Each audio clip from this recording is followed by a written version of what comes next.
Hey welcome back to Good Fam Fashion. আমরা কেন পাঞ্জাবির জন্য সেরা সবাই জানে। গুড ফ্যাম ফ্যাশন মানে পাঞ্জাবি, আর পাঞ্জাবির সেরা সেরা পাঞ্জাবি কালেকশন নিয়ে আপনাদের সামনে উপস্থিত হই আমরা। এবং কিছু কিছু কাস্টমার তাদের গিফটের জন্য পাঞ্জাবি আমাদের থেকে নিয়ে থাকে। প্রথমত আমাদের পাঞ্জাবির প্যাকেজিংটা হচ্ছে এরকম একটা প্রিমিয়াম কোয়ালিটির বক্স থাকবে, তারপর এরকম একটা ভিতরে ব্যাগ থাকবে। ব্যাগের মধ্যে আমাদের এই প্রিমিয়াম কোয়ালিটির পাঞ্জাবি থাকবে। আমাদের সম্মানিত কাস্টমাররা এইভাবে নিয়ে থাকে। খুব সুন্দর সুন্দর পাঞ্জাবিগুলো কাস্টমাররা অর্ডার নিচ্ছে অ্যাভেলেবেল আমাদের গুড ফ্যাম ফ্যাশনে। আপনাদের যাদের এইভাবে সুন্দর সুন্দর প্রিমিয়াম কোয়ালিটির পাঞ্জাবিগুলোর প্রয়োজন, আমাদের গুড ফ্যাম ফ্যাশনে সংগ্রহ করতে পারেন অথবা আমাদের শোরুম ভিজিট করতে পারেন। আমাদের শোরুম লোকেশন হচ্ছে নোয়াখালী ব্যায়ামগঞ্জ সোহানি, অথবা সোহানি স্কুল উত্তর পাশে জুয়েল মার্কেট দ্বিতলা বলে সবাই দেখি দিও ভাই। এক কথা অসাধারণ পাঞ্জাবিগুলো আমাদের গুড ফ্যাম ফ্যাশনে পেয়ে যাবেন।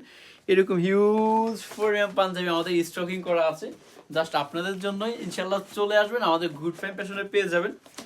ব্যাগগুলো দেখতে যেমন, আপনি কোথাও যদি কারো যদি গিফট করে থাকেন, এই পাঞ্জাবিগুলো আপনার জন্য সবচেয়ে বেস্ট হবে। খুব সুন্দর সুন্দর পাঞ্জাবিগুলো আমাদের কাস্টমাররা নিচ্ছে। এই আরেকটা পাঞ্জাবি কটনের মধ্যে, আমার গায়ে একটা আছে ব্যাগ, এটা হচ্ছে অ্যাশ কালার, খুবই সুন্দর পাঞ্জাবি। তাই আপনাদের যাদের যাদের প্রয়োজন হবে আমাদের শোরুম ভিজিট করতে পারেন। আরেকটা পাঞ্জাবি আমাদের সম্মানিত কাস্টমাররা এইভাবে নিয়ে থাকে তাদের প্রিয়জন অথবা কাউকে গিফট করার জন্য। তাই আপনিও চাইলে আমাদের গ্রুপ ফ্যাশন থেকে গিফট করতে পারেন আপনার বাবা অথবা ভাই অথবা যে কোনো কানশিপকে।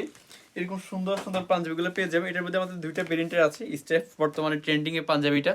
তাই আপনাদের যাদের প্রয়োজন আমাদের শোরুম ভিজিট করতে পারেন। আমাদের শোরুম লোকেশন হচ্ছে নোয়াখালী ব্যায়ামগঞ্জ সোহানি, অথবা সোহানি স্কুল পাশে জুয়েল মার্কেট দ্বিতলা বললে সবাই দেখিয়ে দিবে।